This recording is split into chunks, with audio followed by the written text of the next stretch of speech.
My name is Liesl Janssens and I'm a second year PhD student at the Lab of Toxicology in Ghent. I work on assays to sense HIV stabilization. And when you hear HIV stabilization in a doping context, you would probably think of the newly emerging HIV stabilizers that doping control is encountering. And that's indeed what I want to talk about. With taking HIV stabilizers, you could say that athletes try to mimic a state of hypoxia even more pronounced than when training at high altitude. The result is comparable. The body produces more EPO and therefore more red blood cells. To show you why that is and how we can use this to our advantage in doping control, I'd like to zoom in part by part of my poster. Let's start with the stabilization part. HIV is a transcription factor, which means that it modulates the expression of genes. But HIV consists of two subunits, and the alpha subunit is normally degraded constantly. And this degradation process concerns both principal isoforms, HIV1 alpha and HIV2 alpha.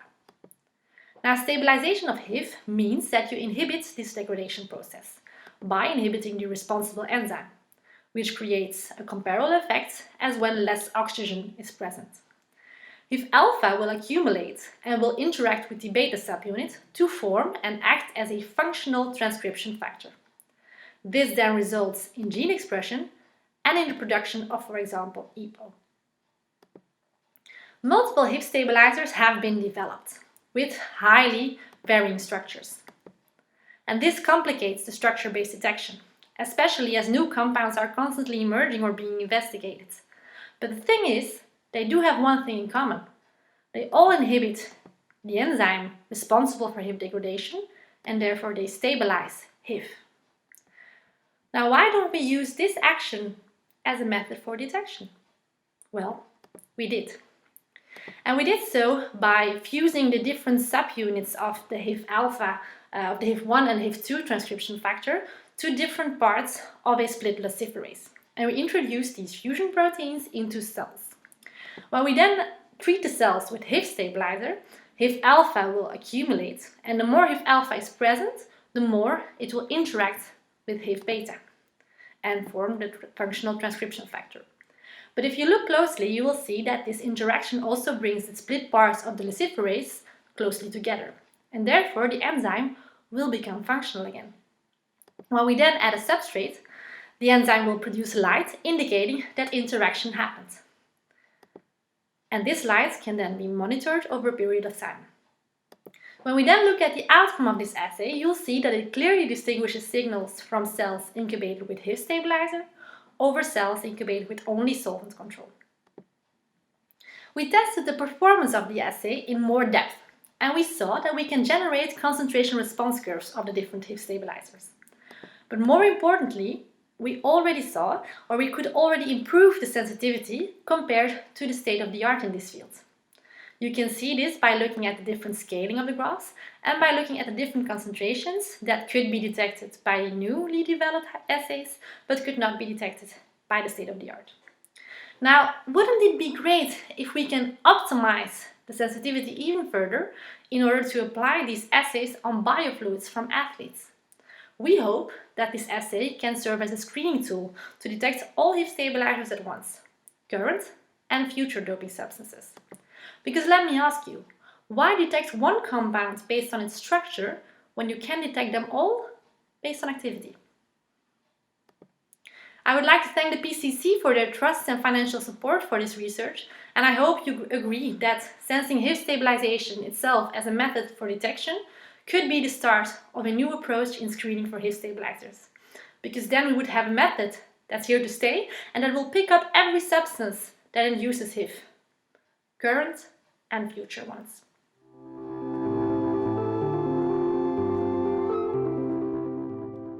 Hello, my name is Luisa Zeillein, and over the next few minutes I would like you to have a look with me on my poster about the question: are contaminated eggs a potential source of minute amounts of clomiphene in doping control samples?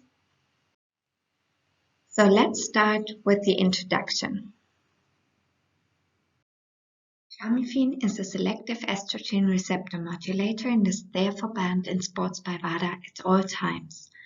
The anti-estrogenic effect of clomiphene tends to be abused in doping mostly to prevent or mitigate side effects of anabolic steroid abuse. The number of adverse analytical findings of clomiphene has continuously increased since 2011. This may be due to improved analytical sensitivity, but contamination of food could also be the cause because therapeutically clomiphene is prescribed to women suffering infertility to induce ovulation, an effect which has also been shown in studies on hens.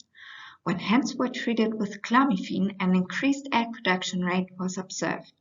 This brings us to the question, can traces of clomiphene be found in the eggs of hens given the drug? If this is the case, these trace amounts could lead to adverse analytical findings in doping control samples, a potential problem which we were tackling with this project.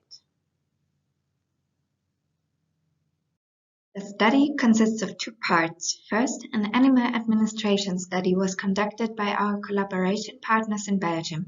In this study, 24 laying hens were given 10 milligrams of clomiphene citrate daily for 28 days. This is the dose determined to be effective for chickens. During the study, the eggs were collected as they were laid, before, during, and up to 2 weeks after the 28-day period. The eggs were then either analyzed directly or sent to us to Cologne for the second part of the project. In this consumption study, each volunteer ate 2 clomiphene-containing eggs, and a comparative study was also conducted with microdoses of 1, 10, and 50 micrograms clomiphene citrate. Subsequently, they collected urine for 3 weeks, which was then tested for clomiphene by means of HPLC MS-MS. So let's move on to the results. The eggs were extracted with acetonitrile and measured by HPLC MS-MS. Here you can see the clomiphene levels we determined over time. As you can see, the first clomiphene residues in the eggs were found after 2 days already. And after the 28-day period, the concentrations in the eggs decreased again. Aside from clomiphene, we found that the main metabolite hydroxyclomiphene was also transferred into the eggs. Compared to clomiphene, lower amounts were detected. This result is an important indication as it already shows a first difference to the uptake of clomiphene as a drug. Also important to note is that clomiphene is present as E-clomiphene and Z-clomiphene, but in the eggs we almost only found the Z forms. So let's move on to the second part. The urine samples were hydrolyzed and extracted by a liquid-liquid extraction, which is the standard procedure for clomiphene in doping control analysis. In the urine of all volunteers, the intake of clomiphene could be detected. In this bar chart, you can see the maximum concentrations of hydroxyclomiphene that were excreted. And here at the top, you can see the EICs of the standard references from clomiphene and the 4-hydroxy metabolites. The center graph shows a sample after egg consumption and the bottom one a microdose sample. This shows that the consumption of eggs containing clomiphene could indeed result in an AAF in a doping control. Therefore, we wanted to develop a method to differentiate the uptake pathways of clomiphene. So the next step was to look at the intact phase 2 metabolites. The analysis followed a simple SPE purification without hydrolysis. We found that the peaks of the 2 samples in the EIC of the glucuronide had slightly shifted retention times. Also, these peaks had different mass spectra. So this meant that in one of the samples, the hydroxy group must be located elsewhere. And besides the 4 hydroxy metabolites, previous studies have also described 3 hydroxy metabolites, sometimes even as the main metabolite. So my first guess was that this could be the wanted metabolite. So I improved the separability by implementing a derivatization step with densyl chloride. Compared to the previous methods, it was now possible to separate the 4 different hydroxy metabolites as you can see here. And here at the top chromatogram. The middle clearly indicates Z4-hydroxyclomiphene to be in urine after egg consumption, and the bottom one indicates that after intake of the microdose, E3-hydroxyclomiphene is excreted. To compare the samples and the way of clomiphene intake with each other, the distribution of the peak areas of the different hydroxy metabolites is plotted here. These are random samples from all volunteers. We see very clearly that all volunteers who ate eggs contaminated with clomiphene excreted over 90% Z4-hydroxyclomiphene, while the distribution in urine of volunteers who received the microdosing differed significantly from them. This already brings me to the summary of my presentation. When laying hens are administered clomiphene, residues can be detected in eggs, and consumption of these contaminated eggs can be detected in the urine and therefore could result in a clomiphene AEF during a doping control. But if the formed hydroxy metabolites are analyzed by the method presented here, a characteristic pattern emerges for the urine samples after consumption of contaminated eggs, which could not be found for the microdoses. So, and finally, I would like to thank everyone who has contributed to this project and you, of course, for listening. Hello everyone, I'm Siham, a third-year PhD student at King's College London. I'm going to present our work taken to improve the detection of growth hormone-releasing hormone synthetic analogues for anti-doping purpose. Growth hormone-releasing hormone synthetic analogues are prohibited in sport in and out of competition under S2 category of the WADA prohibited list. In this project, we are not looking at small molecules or small peptides, but we are looking at GHRH synthetic analogues that are greater than 3 kilodaltons. And WADA requires their detection in biological matrices, typically from 1 ml of urine at relatively small concentration of 1 nanogram per ml, which is the WADA minimum required performance levels. So GHRH are certainly available.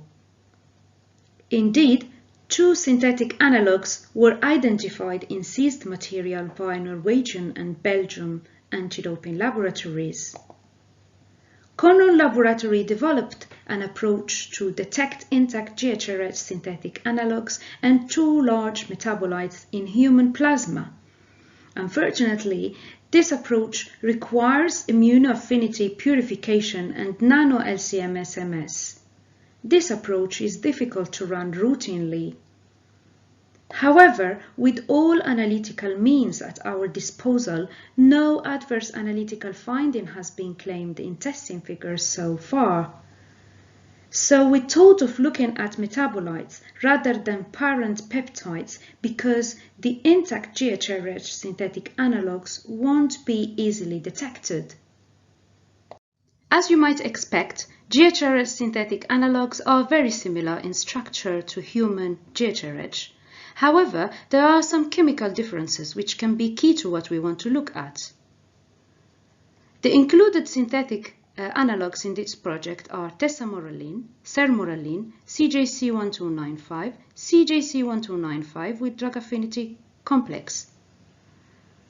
Tesamorelin has the same amino acid sequence as human GHRH, but with modified N-terminus with 3-transhexenoic moiety. Sermorelin is a shorter fragment of GHRH with identical amino acid sequence. CJC1295 is a modified version of the shortest fragment of GHRH with substitutions of 4 amino acids. D-alanine in position 2 instead of L-alanine, glutamine in position 8 instead of asparagine, L-alanine in position 15 instead of glycine, and leucine in position 27 instead of methionine. CJC1295 with drug affinity complex, compared to the previous one, has an additional lysine in position 30, conjugated to maleimidopropionamide in C-terminal. As mentioned, we decided to look at metabolites, so we performed an in vitro study following the described protocol by the Belgian laboratory cited below, which is an accepted approach for in vitro drugs metabolism. After incubation of each peptides with human liver and kidney microsomes and serum, we were able to identify several metabolites via LC-HRMS. Far more metabolites were identified, but we actually selected the most significant metabolites based on the signal abundance in mass spectrometry and on their presence over a long incubation period. Selected metabolites are illustrated in Figure 2, where I show the cleavage points colored markers are orientated toward the direction of the resulting putative metabolites, while red markers represent human liver and kidney microsomes in vitro model, and blue markers represent serum in vitro model. In the table on the right-hand side, I'm showing how many putative metabolites we obtained from just the 4 intact synthetic analogues. Apart from synthesizing the peptides, the whole work was very simple as illustrated in this slide. The process started from chemical synthesis of all the 19 selected metabolites by solid phase FMOC approach. Crude peptides were purified by preparative reverse phase HPLC. And because we wanted to be certain we had made the right materials, metabolites were characterized by HRMS-MS. Then MRM transition were optimized. Last but not least, solid phase extraction was optimized for a better recovery. Then, spiked urine with metabolites at WADA MRPL or less was extracted by a simple solid phase extraction protocol prior to LC-MS analysis. This slide represents extracted chromatograms for tesamorelin M2 as an example. And what you can see, reducing concentrations from 10 nanogram to 1 nanogram per mil, which is the WADA MRPL. Then half MRPL down to 0.2 nanogram, where the chromatograms start to be a bit noisy, but still clearly shown. Our approach has accomplished in vitro metabolites identification, chemical synthesis of reference material, sample preparation optimization, and most importantly presented a pre-validated method with good detection sensitivity at lower than 1 nanogram per mil WADA MRPL. So I'm pleased to say at this point of the presentation that this is a simple and efficient analytical method ready to hand out for a routine validation and use in doping control. Sensitivity was good, easy method was built, and still need to be tested in suspect samples. But we are optimistic, and I hope by now you are optimistic too. With this, I have joined the end of my presentation, and thank you for your attention.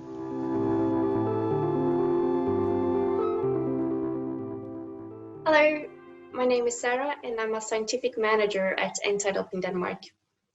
In today's poster session, I will present the project No Pain, Just Gain.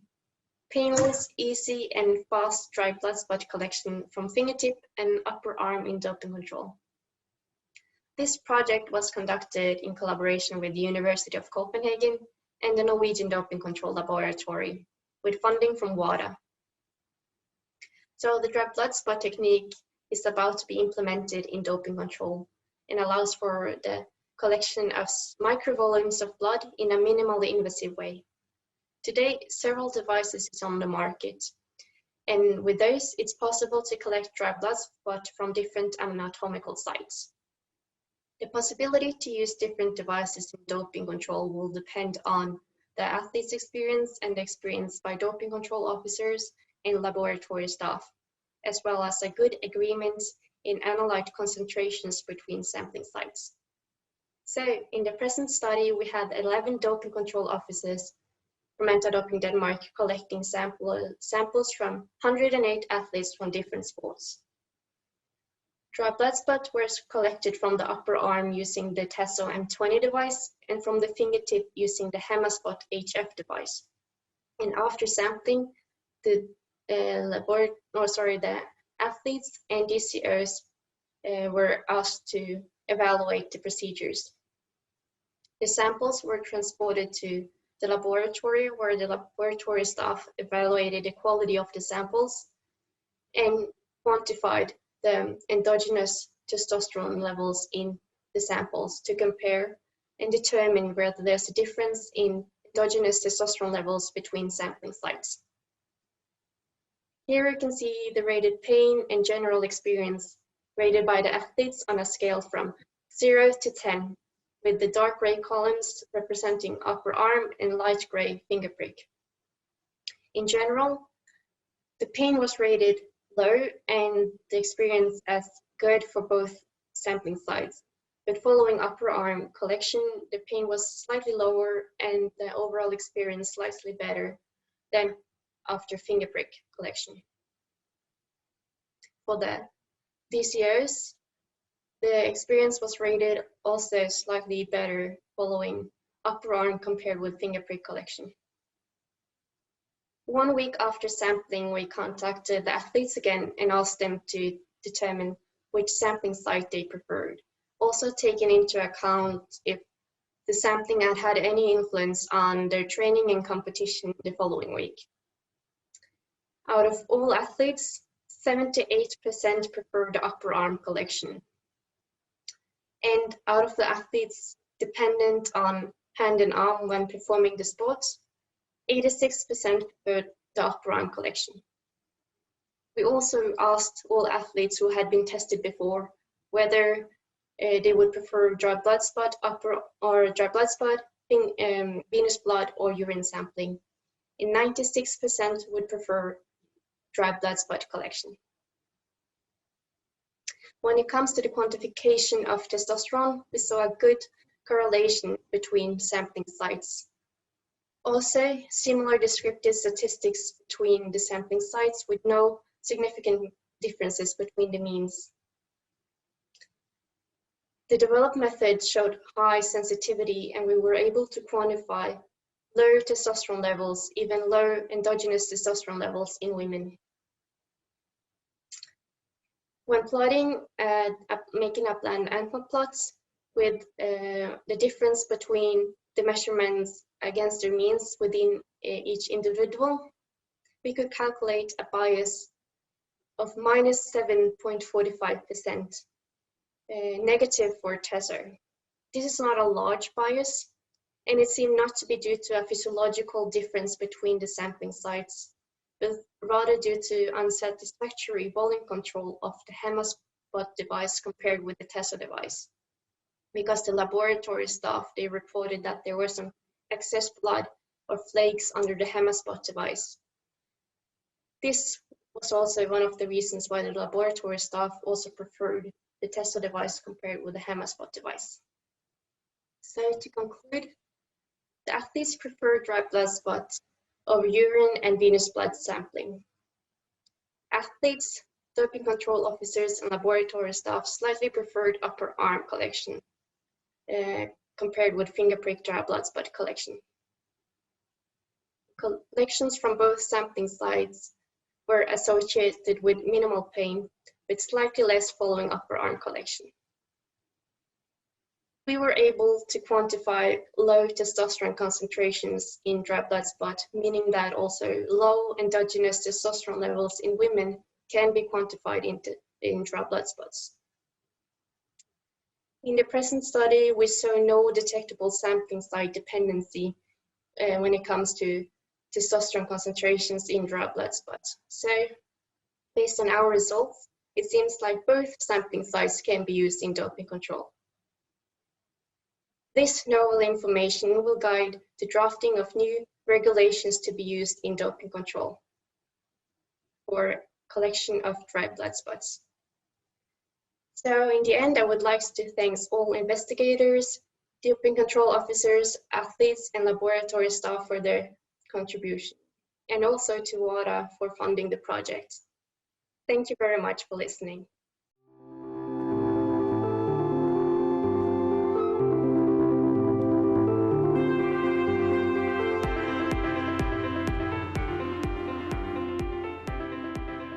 Hello everybody, I'm Federico Poncetto and I'm a postdoc research fellow at the University of Turin. The work I'd like to share with you today was performed at the Department of Medical Sciences of the University of Turin in collaboration with the Swiss Laboratory for Doping Analysis of Lausanne and deals with the monitoring of novel markers of blood steroid profile by a single-run LCMS analysis. The research on the so-called blood steroid profile has begun quite recently with the Lausanne research group that in 2016 firstly proposed the longitudinal monitoring of blood concentration of endogenous steroid hormones for the detection of testosterone abuse.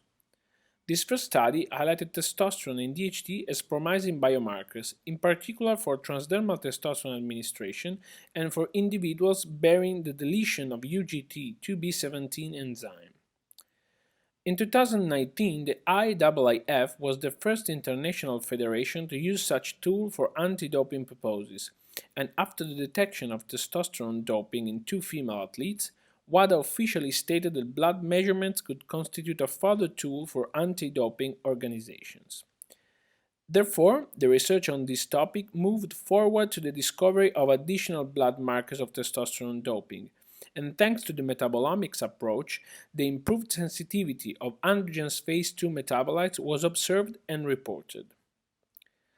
Last year, the group of the Stockholm WADA-accredited laboratory developed a reliable LC-HRMS method for the simultaneous measurement of a large panel of androgen's phase 2 metabolites and applied it to a small population with satisfactory results. Finally, just some weeks ago, a novel study has been published comparing the performances of blood and urine markers analyzing for the first time samples of a female population administered with testosterone gel. This last study proved once again the complementarity of the urinary steroidal module of athlete biological passport and the recently proposed blood steroid profile. The aim of the present study was to develop and apply a first analytical method capable of measuring in one single analysis all reported blood markers of doping with endogenous anabolic androgenic steroids. The target analytes of the LCMS method we developed are endogenous steroid hormones. As you know, this class of compounds includes a high number of molecules that are all synthesized in human organisms starting from cholesterol.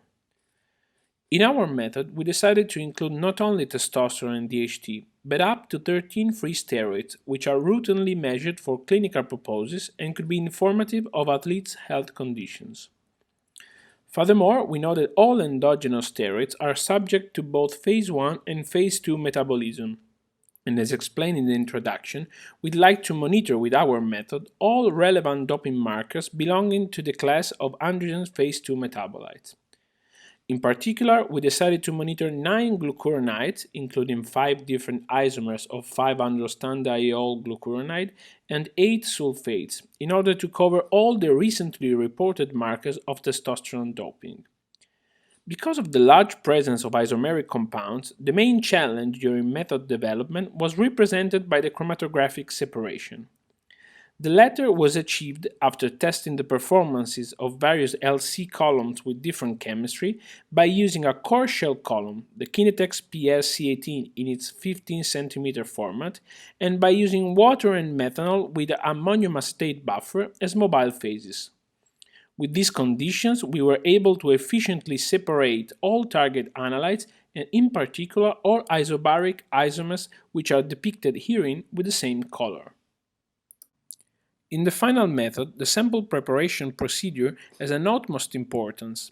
Indeed, sample cleanup protocol should be capable at the same time of extracting all target analytes, which own strong differences in terms of polarity, and reducing matrix effects as much as possible.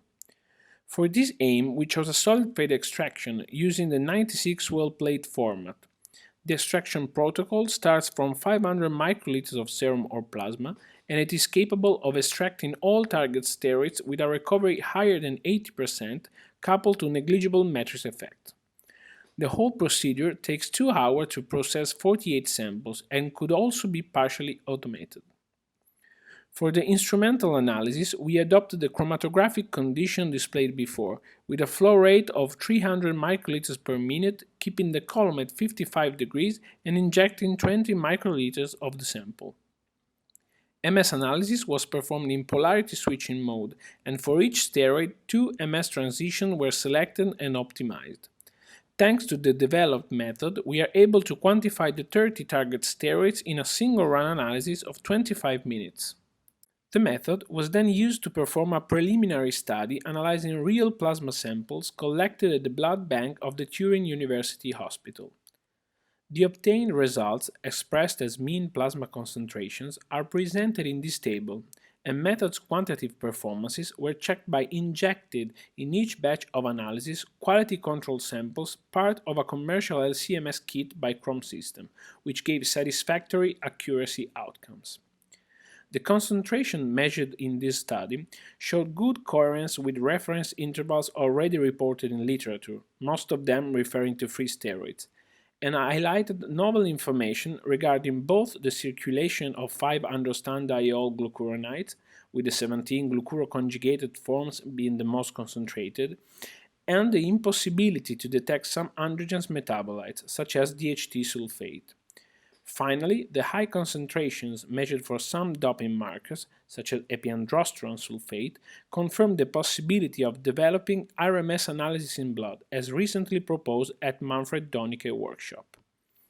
The next step of this project will now be the transfer of the method to the Lausanne WADA accredited lab, followed by the investigation of reference values of all proposed markers in a wider population, and by the evaluation of the effects on blood steroid profile of possible confounding factors, such as circadian rhythm and physical exercise, for which dedicated clinical studies have already been launched. An additional interesting perspective will also be represented by the assessment of blood micromatrices for this kind of measurements.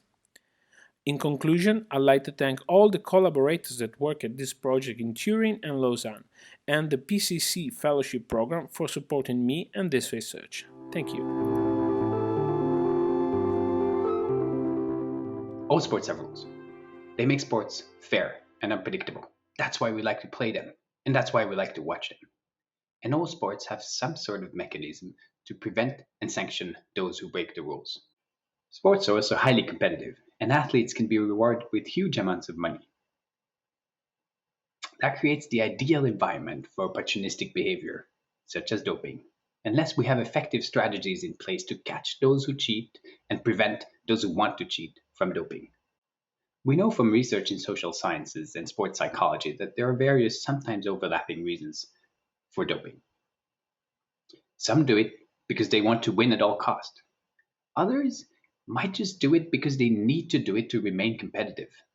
And athletes have developed very good strategies to justify their opportunistic behavior. We also know that some disciplines and environments are more favorable to cheating. For example, because they require massive amount of strength, or because doping is widespread and accepted, or because athletes are under high pressure to perform to provide for themselves or their families. We know that there are now situations where breaking the rules has become somewhat trivial or even necessary. But we know much less about how efficient doping programs are and how efforts in doping control programs can be better targeted. And that's mostly because there is little experimental evidence to disentangle the effects of various predictors of doping in sports. In this study, I draw on deterrence and rational choice theory on the one hand, and ethical decision-making literature on the other hand. I first examined the more traditional position that increasing threats will reduce cheating. I bring this exploration further by looking into two other explanations for rule breaking in non-criminal environments. I first test how the behavior of others affect rule breaking. That's this idea of everybody's doing it. And I also test how obedience to authority, that's the idea of I was told to do it, affect athletes in their decisions to break the rules. The data comes from a factorial Venus study that was constructed to examine factors associated with athletes' decisions to use performance-enhancing drugs. The survey was administered to 343 athletes participating in the Winter Youth Olympic Games in Lausanne in January 2020. All athletes were between 14 and 18 years old. Engagement with the study was very high and response rate was 87%. Vignette studies are powerful methods because they can be experimentally manipulated, which allows to parse cause and effect. They've been used quite extensively in other behavioral sciences, but as far as I know, this is the first time that this methodology has been used in the context of doping and rule breaking in sports. Each participant was randomly provided with one variation of a vignette describing a typical anti-doping rule violation. The vignettes were manipulated in order to test for increasing threats of sanction, increasing the acceptability among peers of doping behavior, and increasing the pressure on athletes to use performance-enhancing substances. Participants had to read the scenario, and after reading the scenario, were asked to picture themselves in the position of the athlete described in the scenario, and rank how likely they thought they would have acted like the athlete described in the scenario. They were also asked how morally acceptable they thought the action of the athlete in the scenario was. This was followed by a set of questions that tapped athletes' perception of various aspects associated with deterrence. We also tapped prior behavior and general attitudes towards doping. Now, what I found is that in high-pressure environment, particularly when someone the athlete trusts, such as a trainer, incentivized the athlete to break anti-doping rules, that was reflected in respondents' answer, in their willingness and propensity to dope. Surprisingly, however, when we increased the threats of sanctions, or when we increased the acceptability among peers and teammates of doping, that was not reflected in athletes' answer and propensity to dope. Now, why does this matter? Almost all of us sometimes break the rules. We speed on the highway, we cross on red, we tweak our tax returns, and we're very good at realigning our moral compass to accommodate some kind of rule bending. Now, not all cheating is the same, but there are strong indications that athletes also weigh the pros and cons when they make their decisions to break the rules, and that their decisions are affected by their environment. What this study provides is an initial indication that it may be more efficient, particularly when dealing with young athletes, to target our anti-doping efforts towards the creation of a low-pressure environment, rather than simply increasing the threats of sanctions. If we want to design efficient anti-doping programs, we certainly need more research to characterize the situation in which rule breaking is most likely to occur. But there are two good news here. It appears that young athletes have generally adopted a very strong anti-doping stance. That means reinforcing the values of drug-free sports is important, but it may not be the key to better compliance. The other good news is that there are meaningful policy options and intervention for anti-doping organizations. Measures, for example, can aim at increasing the engagement of the entire sports community, including those who support athletes and manage the environment in which they perform.